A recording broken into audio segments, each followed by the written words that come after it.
Welcome to a Modern Nonprofit podcast, powered by the Charity CFO, your compass for creative solutions in running your nonprofit. I'm Tosha Anderson, your host and guide through this nonprofit maze. From fundraising to volunteer management, we've got your back. Join us each episode for fresh, game-changing strategies that can make a real impact.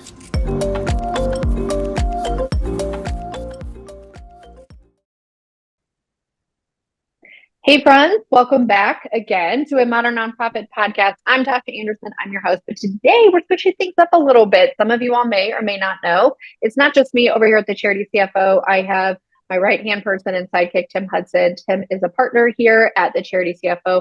We divide and conquer the leadership of our firm, the Charity CFO, and work with hundreds of nonprofits every single month. Maybe it's several hundred, if not thousands over the years, Tim, that we've worked together.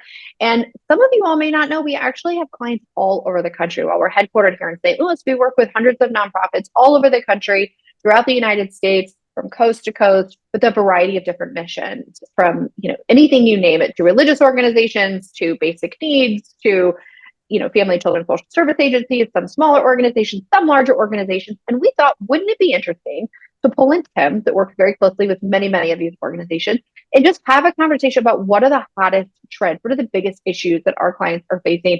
And I'm certain that if our clients are facing them, you're probably facing them too. And maybe share some observations or things that we've seen work or not work for them. And maybe it's, we don't have the answer, we're just validating the struggle that you all are dealing with. So I have 5 on my list of 5 burning things on my list that Tim and I are going to hopefully tackle if we have enough time today. But we hope they're going to do this each quarter and just update you all, our listeners, to hear a little bit more about what we're seeing on our end and what we find has been working for some of our clients. So Tim, first and foremost, I know you're a really busy guy. Thanks for taking time out of your day to share with all of our listeners some of the things that you've been learning. I know, Tim, you've been talking with lots of our clients lately. Probably half of your week is spent each week talking to clients and just hearing what's working, what's not working with them.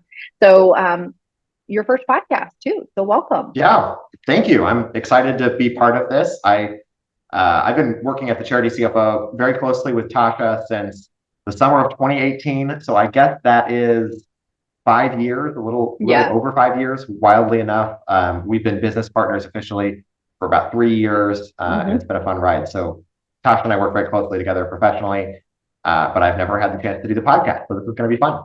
Yeah. And Tim, one time we had a conversation about just the sheer volume and repetition and exposure that we've had with nonprofits over the years, that I said right now we actively work with well over 200 clients every single month, but that compounded over the 7 years in our history, or at least 5 years with your time specifically working with our clients. I mean, the sheer volume of cases that we've seen in terms of specifically accounting, financial management, since that's mostly in our wheelhouse, but certainly having all of the conversations about fundraising and grant management and board engagement and hiring and firing and succession planning and all of the things that our clients are dealing with all of the time. It's just the sheer volume is quite impressive that I think that we've experienced over the years. So even though we tend to focus most of our service on accounting and whatnot, we certainly have had lots of conversations that are not necessarily accounting related. So while I think that's go ahead.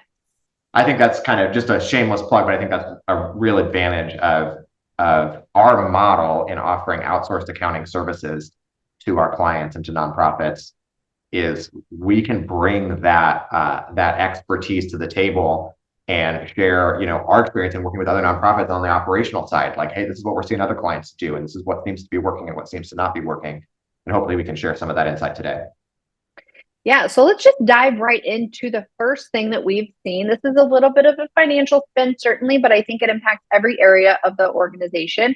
There were substantially all of our clients received some element of COVID-related funding, or that funding, or the economic stimulus, or whatever you want to call it, impacted so many of our clients. And that has been a ride that we've been able to be on for the last couple of years. However, Tim, this is drying up for some of our clients. And I know that you've had some conversations about how to start creating budgets post-COVID funding related era, and as we're moving into that space. And I know that's an issue that certainly a lot of our clients are facing with. And I know you've certainly had conversations about what that's going to mean for the nonprofits we work with going forward.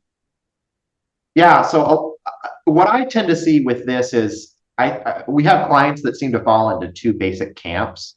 So you've got some organizations that are very cash flush because of all of this COVID funding. So for example, a lot of organizations took advantage of the ERTC, the PPP, maybe some ARPA funding through federal grants, and they've got higher cash reserves than they've ever had as a result of those short-term funding opportunities. So they've got more cash than they know what to do with.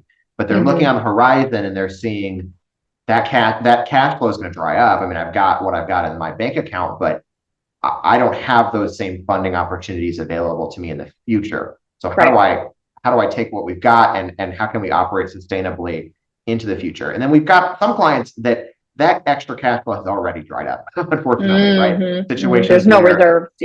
Yeah, like they may have gotten the PPP, they may have gotten ER, they may have gotten all of those opportunities, but they've been using that extra funding to balance their budget for the last 3 years. And so they haven't really built up a reserve. They've just been burning that cash to continue to operate. And they're looking at a new budget for new fiscal year where they can't balance their budget anymore because the funding that they've been used to is no longer available to them. So obviously, if you're in the first category, you're in a lot better position. But what I've encouraged all of our clients and what I'll say now is don't fall into complacency just because your cash reserves are higher than ever. You need to come up with a plan before that cash bleeds down. And you need to come up with a plan. What I recommend is, depending on how much cash reserve you have, come up with a 2 to 3 year plan to be able to balance your budget long term. So maybe you can accept, so like I've got a client that's got, they just received something like 1.8 million in ERTC funding, and their cash reserves are something like eight months of, they've got something like 8 months of cash on reserve right now. So way more cash than they need. They're accepting that this upcoming fiscal year, they're going to show a net loss of like $200,000 because they don't have all the pieces in place to be able to balance their budget and broaden their funder base this year. But they're okay with that because by the end of the year, they'll still have something like 5 to 6 months of cash on hand, which is okay. They're still in a good spot. They know, though, that they've got to be working in the next year or two to get them in place to eventually get to a balanced budget before that cash reserve bleeds dry. Those organizations that are in the second category, they're in emergency mode. You've got to figure out how to balance your budget. You've got to figure out how to ideally even grow your cash reserves to a place of sustainability. And so there's not much luxury of time in those situations. You've got to act. So a couple things that I've been recommending our clients. Number one, you've got to manage your capital. You've got to understand what your balance sheet looks like. So I recommend you maintain 3 to 6 months of cash reserves on hand at any given time. So how do you measure that? You just take your average monthly expenses. So just look at your annual budget for expenses, divide that by 12. Yep. And divide, so whatever your average monthly expenses are, divide that out of your cash on hand. So easy example, if you're spending $50,000 a month on average and you have $150,000 in the bank, you've got 3 months of cash on hand. Yeah. So you need to know that number for your organization immediately. You need to have that number memorized and you need to be looking at it every month. So typically a lot of organizations like, do I do 3 months? Do I do 6 months? What's that range? I say if you've got a lot of diversity in your funding streams, if you're getting money from some federal grants, some state grants, a lot of individual donations, an event, whatever, you could probably afford to be on the lower end of that. You could probably handle 3 months of cash on hand and be just fine. Because the idea is if one grant dries up or one of your big donors goes away, you're not destitute. You've got plenty of other funding streams bringing cash flow in. And so you don't need a long cash target or large cash reserve. If you're reliant on like 2 or 3 major grants, or the majority of your funding comes from 1 or 2 sources, you really should be trying to get closer to 6 months. Yeah. So that's why we say a range. So figure out where you land on that. If you're less than 3 months of cash reserves, like I said, you're in emergency mode. You've got to figure out how to balance your budget this year. You've got to figure out, you're looking at cutting expenses and figuring out how to maximize your existing funding streams, figuring out how to do more with less in terms of grant writing and those sorts of efforts. If you're within that 3 to 6 months, you really just need to figure out how to keep that, maintain that. So balance your budget such that you can kind of maintain the status quo. If you're above that, so again, a lot of organizations that have tons of cash, they don't even really know what to do with. you need to be thinking about what to do with that cash. So whether it's set up a quasi endowment, invest some of that money, set up a board designated fund where that money is set aside for specific purposes, maybe a capital campaign, maybe you want to create a investment quasi endowment or board designated endowment such that the earnings, the interest and the dividends and the gains can create some operating cushion. Maybe you can, if you have $1 million that you can invest, you might be able to invest that and earn $80,000 a year. And that can actually help you balance your budget every year. So you spend 80 grand a year from your investments. You never really eat into the principal of your investment, but you're able to use those earnings to cover some of your operating deficit every year. So to me, it all comes back to cash. It comes back to evaluating your balance sheet to see what you have. And you've got to make more draconian, more extreme decisions, unfortunately, when you're on the lower end of your cash reserve. And so anyway, that's what I got. Well, and I think you bring up a good point too, that if you are in a situation where you've been riding on this COVID related funding for a few years now, and you've grown, because frankly, we know a few things happen. Inflation has continued to go up pretty significantly. So the cost of doing business has gone up significantly. Likely you've grown your programs because demand for those services continue to go up, right? So you've added infrastructure, you've added, the additional cost of doing business. You've maybe not quite factored in when some of these reserves are going to go away or when some of this funding is going to go away. So if you don't know what your typical operating budget is now, start having those conversations with your accountant to see where is that deficit now and have conversations about how you're going to fill that gap. And I think it's to your point. So certainly evaluate cash, absolutely. But if you're not really sure where your starting point is going to be from that budget gap going into this year, that's certainly a conversation you should be having. And I know for a lot of our December year ends, we're already starting to have budget conversations with them and starting to kind of map out what is that new, as we're maybe going back to some sense of normalcy. What does that new normal budget look like now that we've had all of these wild, funding opportunities come through that we know aren't going to be repeated. And like I said, it's been several years now, so we've grown. The cost of doing business has gone up, so things are going to look a lot different. And when you kind of peel away those layers of funding and really get to your core funding sources, that might look a lot different. So evaluating those two things, I always say revenues, expenses, budgets, all that is good. Cash is king. I completely echo everything that Tim said. You can't run a business without cash flow.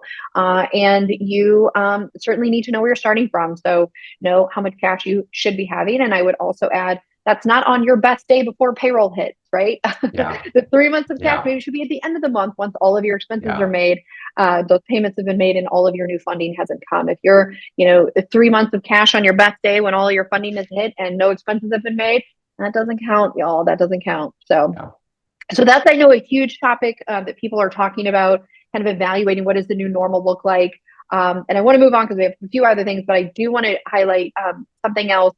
Going back to the budgeting, going back to the spend down of reserves. If you are fortunate to be one of those organizations that are having this big, operating reserve now, more money than what you actually need, and you're figuring out how do you spend that down, I do know that's a conversation to have at the board level. What investments are we willing to make? Maybe it's not in infrastructure, maybe it's not in adding people, maybe it's capital improvements for a building, maybe it's additional professional development for our training, maybe it's one-time bonuses to our staff or something. Who knows, right? Having those conversations with the board on what level of comfortability you're willing to spend down. Now, I don't want to get too much into the technical accounting speak, but typically if you want to spend down money in your savings account, it's just like in your personal bank account. The only way to spend down your bank account is to spend more money than you bring in. So that's a weird culture shift for a lot of boards to say, what do you mean you want to be at a $200,000 deficit this year? But then on one hand, it's like, y'all are having too much money in your bank, but you can't give me a balance or a budget that's anything but balanced. Well, that's in conflict. So I know that a lot of nonprofits are trying to have that conversation and educate their finance committee and board on what that needs to look like. So switching gears from revenue, another thing that I've seen a lot about, and frankly, while we're also in this business too, so while we're not technically a nonprofit, we work exclusively with nonprofits. We hire similar talent that nonprofits would be looking for. And I've seen this happen a lot as it relates to staff turnover and the scarcity of talented recruits.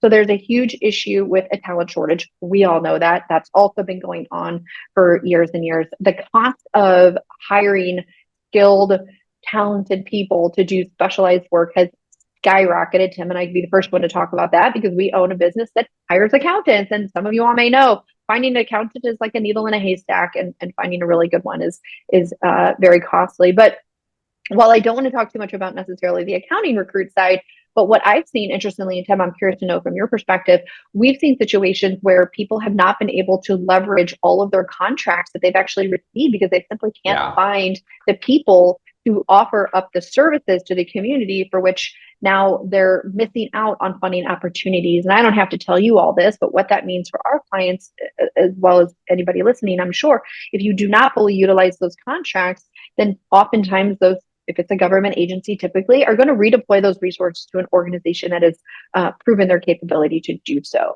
So recruiting has been a big challenge, I think, for every business. Nonprofit is no small exception.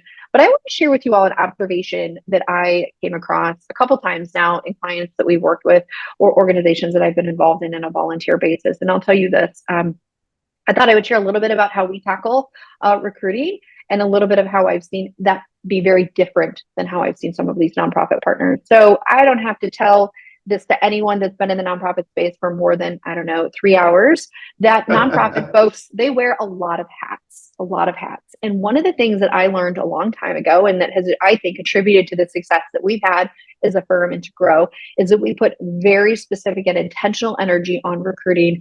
And our recruiters, they only do recruiting. Okay, they don't do anything else. And I'll give you an example. The people that I've worked with in the nonprofit space recently that have had this issue, we can't build out our programs. We can't earn more revenue because we don't have people to do it. And I'm not going to sit here and be naive and act like there's not a talent shortage. There absolutely is. But one of the things that I've noticed is that the people that are responsible for recruiting, they do that work in addition to 5 other jobs. Okay. I have one organization I've worked with that their HR person does HR, which you could say, well, isn't that part of recruiting? Recruiting? We can have a whole separate podcast about why I don't think necessarily HR is the same as recruiting and vice versa. However, they have all of the HRs, all the processes, all the policies, all of the new hire orientation, all of the payroll processing and benefit management and all of the things that go along with that. And they also need to do recruiting, right? They have tons and tons of open positions. As if that wasn't a big enough job, I've seen where they're also in charge of like compliance for grant management and, administrative, like office clerical support and all of these different jobs. And what happens is that recruiting becomes a very small part of their energy, their effort and attention. And it shows up in the numbers. It shows up in the open positions, right? And I've seen this also where you'll have, a director of, administration or something like that. And they're responsible for all of the things from paying the bills to, putting on special events to recruiting and all of these sorts of things. And I know that's a reality for so many of us, but where it shifted for us and how we've handled our kind of recruiting, we created a full-time like recruiting position, and their job is only to do recruiting. And when they're able to have focused energy on just recruiting, it's amazing how much further and faster we can get, even in spite of a talent market, because we're operating in a very tight talent market as well. And I know you might say, Tosha, that's great. That's lovely. Good for you. You can afford a full-time person. But I really just challenge that recruiting becomes a bigger portion of the pie that they're dealing with every day, and a bigger focused energy and attention, and really try to keep some of those non-critical talent management, talent acquisition responsibilities off of their plate. Stop throwing IT. Stop throwing, marketing. Stop throwing compliance for your contracts, on an HR person's responsibilities, because the job itself is very big, especially in the market that we're working with. So that continues to be an issue.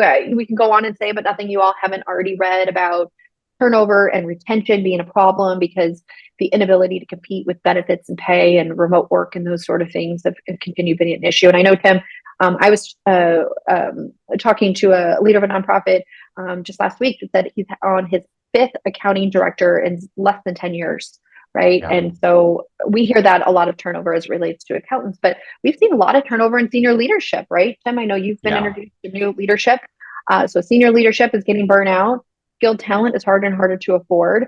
And even, perhaps some of the bulk of our talent, right, which might be in some cases teachers or social workers or, programmatic staff, whatever your program might be.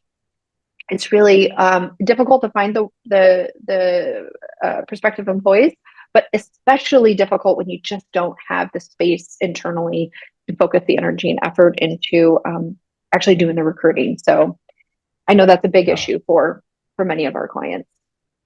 Yeah, I think probably two things that really need to be looked at, especially if your organization is facing significant turnover. Number one, sort of evaluating from the ground up, almost just looking at every element of your organization, every element of your program, all of the responsibilities for these roles that are experiencing high turnover, and rethinking what do absolutely must we do, what can we cut, what I know nonprofits hate to hear this, and I understand why, but it's very common in this sector that we spread ourselves too thin. We chase after different funding opportunities, and we end up with 7 different programs or seven different initiatives or projects or whatever, and we just don't have the staff or the bandwidth to manage those programs effectively. And you've got to be really honest with yourself about what are the core programs that really represent our mission and our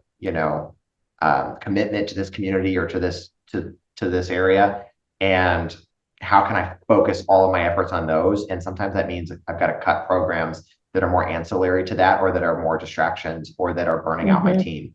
A lot of nonprofits are having to embrace the fact that the cost of acquiring and retaining talent is going to continue to go up. The ability to acquire and retain talent is going to continue to go up. We're facing an aging demographic across the United States. More and more people are entering retirement age. I believe 2022 is the year on average where baby boomers are typically retiring. So we're still seeing a wave of that coming. And Gen Z is our smallest,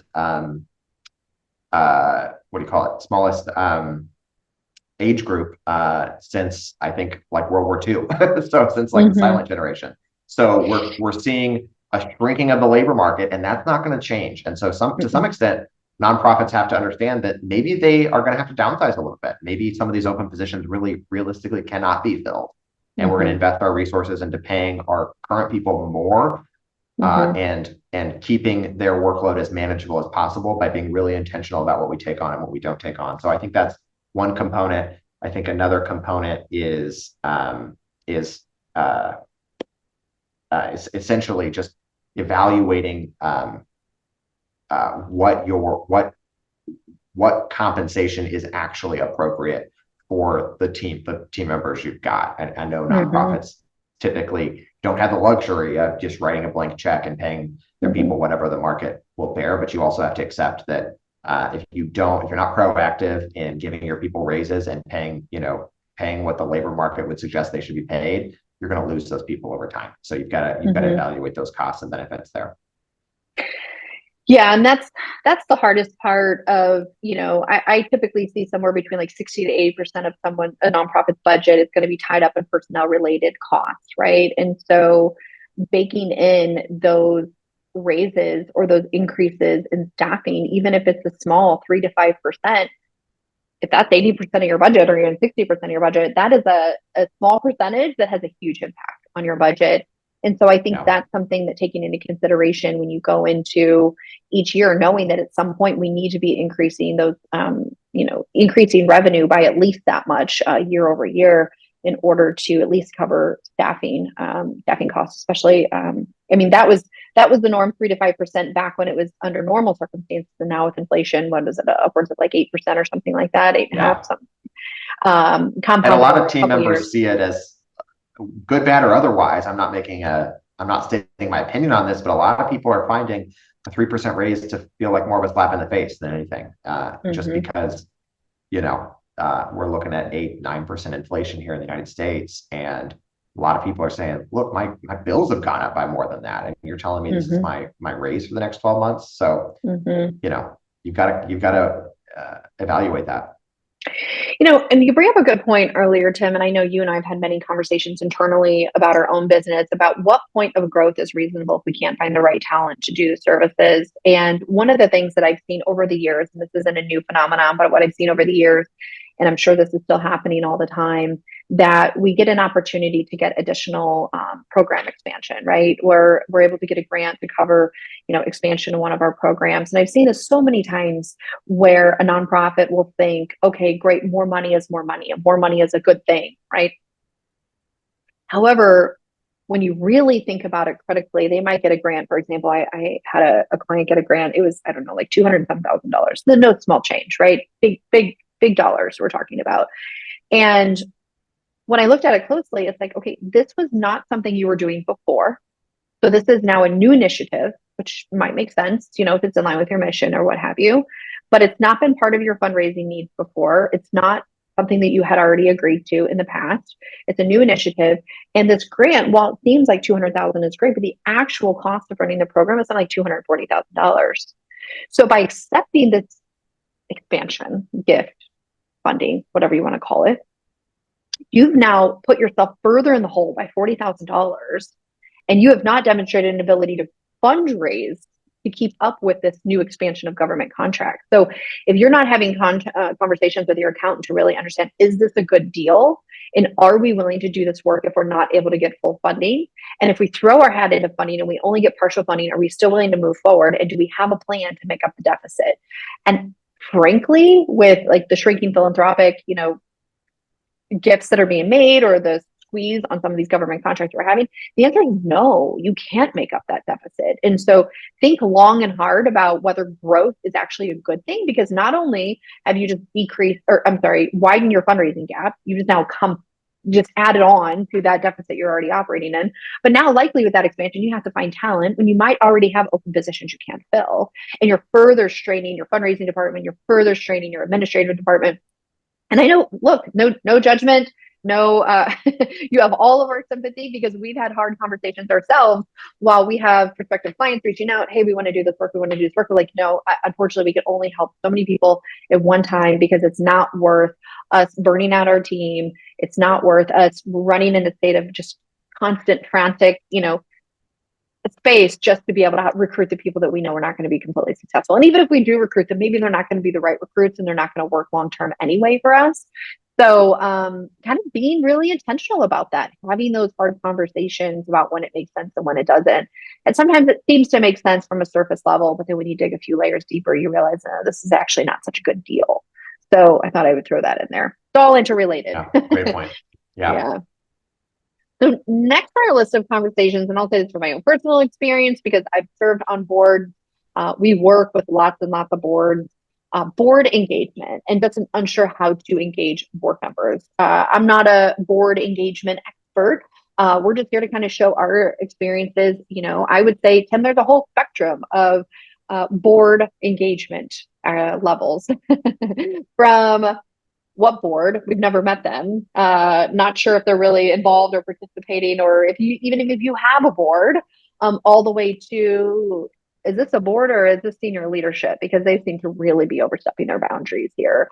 And we see the whole spectrum of boards and board engagement. And I think that's an ongoing issue for how do you deal with those that are perhaps overly engaged and excitable about what you're trying to do, and how to redefine expectations and get everybody into the right seat. And then also for those board members that did sign on and wanted to be part of your cause, they just don't seem to be showing up to the meetings, or they're not living up to their end of the expectations, or whatever it might be. But Tim, I'm sure you've had many conversations or observations with the clients that we've worked with and what that looks like for them. Yeah, well, I think the first step is recognizing that in order for you to be successful as an executive director, a CEO, a senior leader in a nonprofit, you have to have a rock solid board that you can depend on, but that also has some level of trust and empowers the leaders on the ground, on site in the organization to do what they need to do. And so to Tasha's point, it really is a balancing act. You need board members that are engaged, that are showing up to meetings, that are asking insightful questions, that are offering good support, frankly, that are leveraging their networks to advocate for and to support the organization. Like, board members should be part of fundraising. They should be part of helping the organization, bring in volunteers or bring in fundraising dollars. But you don't need it. You do not need a board, or don't want a board that is going to be, the helicopter board that's going to be looking over your shoulder at every turn you make. It's going to micromanage, every decision you make or every time you give someone a raise or something like that. So you've got to be able to strike that balance. How do you shape a board to get you to that balance? That's a very tricky question. I'm not going to pretend like I have all the answers there.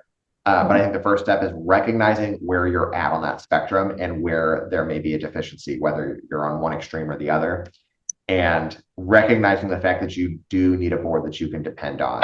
To be honest, more and more these days, I see boards that are more on the absentee side of things, right? Like boards that are not engaged, they're not showing up at meetings. I work with lots of organizations that they can't even get quorum for, I've got clients that can't even get their budget approved because every time they reschedule a board meeting, not enough people aren't showing up. I mean, that's embarrassing. That's really, it makes it cripples an organization's ability to operate if you don't have a board that's going to work with you. So in those situations, I typically recommend that you find one or two board members that you can actually depend on and get them in your corner. Ideally, it's like your board chair or your board treasurer or someone that's sort of like in a chair position within the organization that kind of commands some respect amongst the other board members to say, look, I need more support. I need more. This is, this is the challenge for me, and get them kind of in your corner, get them to kind of see what you're seeing and to be an advocate for, where that board needs to be heading within those meetings. Because it's really tricky if you're an executive in a nonprofit to hold your board accountable when they are also kind of your accountability structure, right? You kind of report to the board, and for you to be in a position where you're calling a board member out or when you're trying to hold them accountable, there are times where you need to do that, and that's just part of the job. But I recognize that's a very tricky political endeavor. And so getting a couple people from the board in your corner and allowing them to kind of be the bad guy, so to speak, I think that helps. The other thing is looking at your bylaws and evaluating, what is the process for board recruitment? Do you have term limits for your board members? Do you have some sort of requirement that board members raise a certain dollar amount of money every year, or that they attend a certain number of meetings every year? A lot of times what I find is no one's paying attention to the bylaws, but there actually are rules in place that allow you to eject board members that are not achieving certain milestones or not whatever. And if you actually enforce those policies, you'd be able to get rid of some of the bad actors and get a board that's attentive. So look at that. If you don't have good bylaws that really enforce those kinds of expectations, then consider whether you need to revise those bylaws. And and that's where you've got to be an advocate and explain to your board why certain levels of engagement are necessary and why you need more from your board. And the other thing I would say is when it comes to board recruiting, don't be afraid to look in the non-traditional spaces, right? I think we always joke internally, this is kind of terrible, but boards are just made up of so many attorneys. They're overrepresented by attorneys or people that are, small business owners or whatever. And there's nothing wrong with that. And it's always good to have board members that have some business acumen and they can provide good insight. But we have a lot of clients that have had a lot of success recruiting board members from even more members of the community, people that may have been part of maybe participants in one of your programs years back and actually a beneficiary of one of your programs. Getting board members of, family members of people that have, participants in your programs, or even board members from some of your donor connections, reaching more out into the community that you're trying to serve and getting representation from that community on your board. I recognize that requires sometimes more effort to find those people and to convince those people to come on board, but often that's time well spent, and those folks will end up being more engaged because you're looking for people that maybe haven't served on a board before, or maybe have never really had an opportunity like that. They're going to take that opportunity seriously versus an attorney that serves on 7 different boards and just maybe he shows up to the meeting, maybe he does that, but he's got a lot going on. So anyway, those are some thoughts I've got on that. I'll add a few more to board engagement. One thing that I've noticed, so many clients that we've worked with or boards that I've been involved in, they're not really clear about the roles and responsibilities and what are the expectations essentially of the job, whether it's by officer or even by committee. And then sometimes you have committees. For example, we see a lot of finance committee members that aren't necessarily on the board. So is it really clear in a job description, like what their expectations are? What is the expectation for attendance of meetings? What is the expectations that they do? And I think some people, I don't think anybody goes into the board situation thinking, I'm just going to phone this in. I'm not really that all involved. I don't know why I'm doing this. I'm not really interested in adding any value. No one really goes into the relationship thinking that way. But I think the problem is that people that have never served on a board, or they don't have a whole lot of experience in board engagement or building out boards or committees, they just simply don't know what they could be doing, right? And I think so many board members, and I see this especially, I'll give finance committees because that's often who we interact with. They kind of go through the motions. Okay, I read the financial report. I'm asking a few questions. I'll ask a few questions at the end of the year on the audit and things like that. And that's actually a pretty good finance committee. But where we can take it a step further is really them understanding what are they responsible for. So it could be policy creation and development. It could be reviewing internal controls, understanding at a high level what the compliance requirements of the organization are, and are they living into those expectations, right? And a really great starting point for anybody that's struggling with, I need somebody to start solving some problems for my organization. I need my committees or my board to be more of a working board or to help me knock a few things off my to-do list. Start with some quality standards that you might see from the Better Business Bureau or from Charity Navigator, or if you're marking a couple things, no, that should be yes on your 990. Do I have a conflict of interest policy, or do I have a great way of making sure that that stays current? Also the United Way here in St. Louis has a great quality standards checklist that includes board governance, that includes basically every major operating function of a nonprofit. One of those includes finance.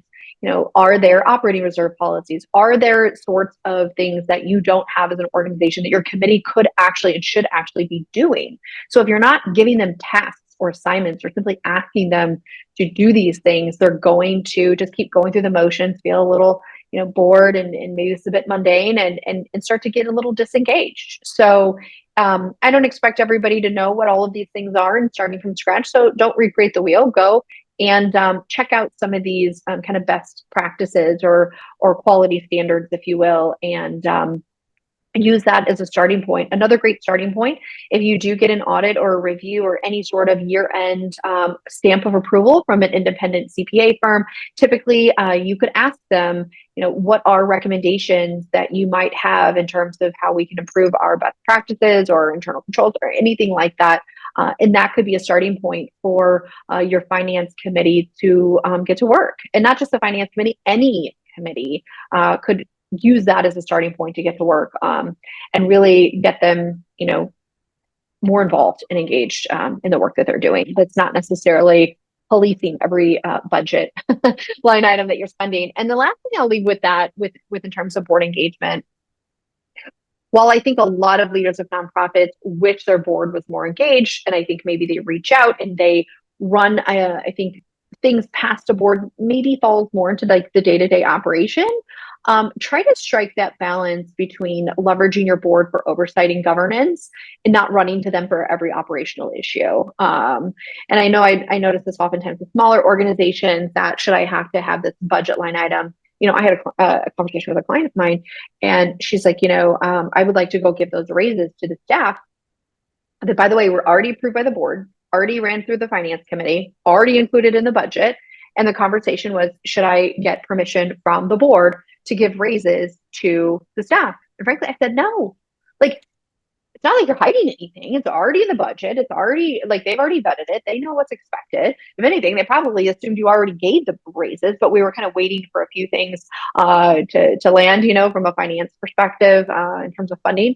And I said, no, I mean, if you make it a habit to keep running back to your board for every little operational decision, then they start to think that that's their role. And then before you know it, you're kind of, it's a little bit of a gray area who's actually running the organization, and then it's a slippery slope. And not that I'm all for transparency, and that's why you have a lengthy budget discussion. You tell them exactly what you're going to do, and as long as you're operating within that kind of agreed upon plan, I just really caution leaders of nonprofits to kind of be running to the board for every little thing. So that's where I think the pendulum can swing from like completely disengaged to completely overly engaged. And how do we find somewhere in the middle? Yeah. Sometimes it's the worst of both worlds, where you've got boards that are micromanaging the small stuff, but not paying any attention to the big picture and the strategy, and the fact that you might be posting, significant losses every year, or your program is unsustainable, or, some of those bigger problems that boards should be part of, they're ignoring just in service of the day-to-day, operational micromanaging type oversight. So be careful of that. And one of the things you brought up, Tosha, made me think, and I think it's a great point, like you said, really find ways to best utilize your board. This sounds very basic. This is like sort of communication 101, but write down what you need from your board. Really define what the expectations are for your board members and what you are looking for from your board and what you need from them, and get them to buy into that. Like, hey, this is a list of the things that I'm leaning on you for and that I believe that this organization needs from you as board members. And if they don't agree with that list, that's a collaborative process. Let's define that better. Let's nail this down. But I do think a lot of times frustration between executives and board members really just stems from a lack of clarity or a lack of definition to what those roles should be. So, well, and I find one of Tasha's peeves where I just remember sitting in a conversation. This has probably happened to me multiple times, but one that I could think about, that we were just in a board meeting one time. It was a preschool, and there was these family events, where they do like tea with mom for Mother's Day or donuts with dad or whatever. These, I don't know, less than $1,000 for the whole year. And we were just spending 20 minutes of the hour-long board meeting talking about whether we should cut back on this $1,000 line item expense, when there was this glaring issue of the fundraising goal was completely behind. And like, as you said, we tend to hyper-focus on some of the details. We don't talk about some of the bigger issues. And I know one of the things that Tim and I do, as we run our business, is to always, every week we have a weekly meeting with our key staff or senior leadership. And then also every quarter we reevaluate what are the biggest company issues that need to be made crystal clear to all of our senior leadership, all of our middle management, all of our staff, right? Everybody from top to bottom and all the way across the departments, that everybody knows exactly what these issues are. And I think if nonprofits were really able or willing to highlight what really are the biggest issues that are keeping that executive director up at night, and lifting that up to the board and revisiting that every meeting, and maybe some of these things have fallen off because we saw the problem, but really if we're not talking about these major issues and we're getting in the weeds and talking about a donut for dad line item, like something's wrong here. Come on. Yeah. What are we really avoiding the conversation? And that requires a great deal of vulnerability, and frankly puts the leader of that nonprofit on the hot spot of being accountable for some of those bigger issues and opening up for conversations. And believe me, as someone that is a founder of this company, and lifting that up in conversation is sometimes not easy to do. But I think it keeps that conversation high level. And frankly, no one wants to have conversations about the budget for donuts with dad. Like, they want to talk about how do we really make sure this organization is sustainable. That's why they got involved. That's what's going to keep them involved. So just a little tip that we've done to really make sure that the communication, to your point, Tim, is disseminated down to all the people that need to be, and everybody's on the same page about what issues we're actually really trying to tackle here. So I know we're already at like 45 minutes. And what do you think? We'll do one quick one. Sure. We'll just talk a little bit about finding auditors. This is the bane of existence. I was, like I said, talking to another leader of a nonprofit the other day, and he was talking. This was the person that had several different CFOs and a short period of time, and they had a little bit of embezzlement issues, and then they had some auditor turnover, and unwilling to find an auditor. And we asked, what is the biggest issue in your business right now? He said, managing the financial side of my business, frankly. Yeah. Makes you wonder if that conversation is being had at the board level. I don't know. But anyway, finding auditors, I hear this all the time, Tim. I know you live and breathe this every day, is a challenge. Well, it's become progressively more challenging since COVID. All of those staffing issues we talked about in our second point earlier in the podcast, the accounting industry is facing that times 10. I mean, it is the accounting industry is facing an even more backwards labor Mm-hmm. market right now, where we've got so many people entering retirement age. The labor supply of accountants is shrinking in the United States very rapidly, and the Mm-hmm. cost of accounting has just skyrocketed in conjunction with that. And so a Mm-hmm. lot of firms are having to make some tough decisions. And a lot of Mm-hmm. what we're seeing is auditors that are dropping clients or being really, really picky about new clients that they want to take on. And unfortunately, this has been, I think, disproportionately to the detriment of smaller nonprofit organizations, which Mm-hmm. happens to be Mm-hmm. our client base. So our firm has had a real challenge in getting finding auditors that will even bid to do the work, to do an audit for some of our smaller clients. What I'm seeing is it tends to be organizations with budgets less than 2 million that are really Mm-hmm. facing the brunt of this. If you're an organization with a budget above 2 million, you can relatively easily find an audit firm Mm-hmm. that will take you on. You may be For paying price. fees, right? Yeah. You may be paying fees that are quite a bit higher than what you're used to.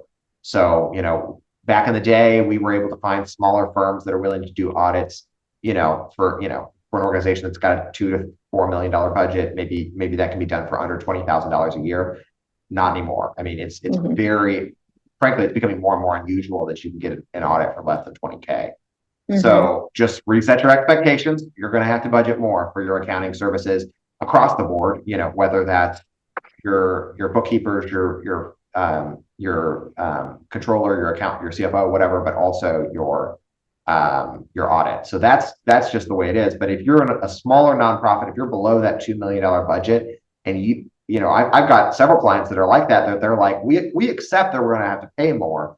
We just can't find an auditor that's even willing to do it Respond. for any Mm-hmm. time. Yeah, and so I don't know that I've figured it out completely, but what I've started doing is going for those real small audit firms. So back, we used to try to target. We've got a lot of, especially in St. Louis, a lot of audit firms that we work with very closely on. We share a lot of Mm-hmm. clients. We recommend work to them often. Mm-hmm. They've got a good reputation in our community. They're not a big four accounting firm, but they're typically more of those mid-tier accounting firms that do that have somewhat of a national presence and have a great reputation. We're starting to look at even smaller audit firms, some even like sole proprietor, a lot of CPAs that just do audits on the side. If they're licensed, they can do an audit. It's totally legal, but their firm doesn't have much of a reputation. They're not well known. They're very Mm-hmm. small.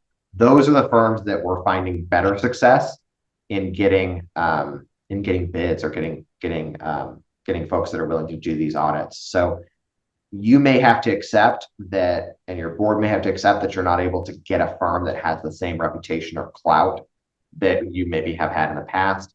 But you can still find these smaller firms that are willing to do the audit. They still do solid work. They maybe Mm-hmm. don't have the same experience or the same large teams with lots of institutional knowledge, but they can support you. The other thing I'm finding, back in the day, it was more common if a nonprofit was working with an audit firm that they weren't happy with, or they increased fees by a little bit, they'd just say, screw it, we're going to go out for bid, we're going to find another firm. Mm-hmm. Back in the day, we all thought of audit firms as sort of commodities. Like, if we're Mm-hmm. not happy with what we're getting, let's just find another firm. We can fire this firm, we can get a new one pretty easily.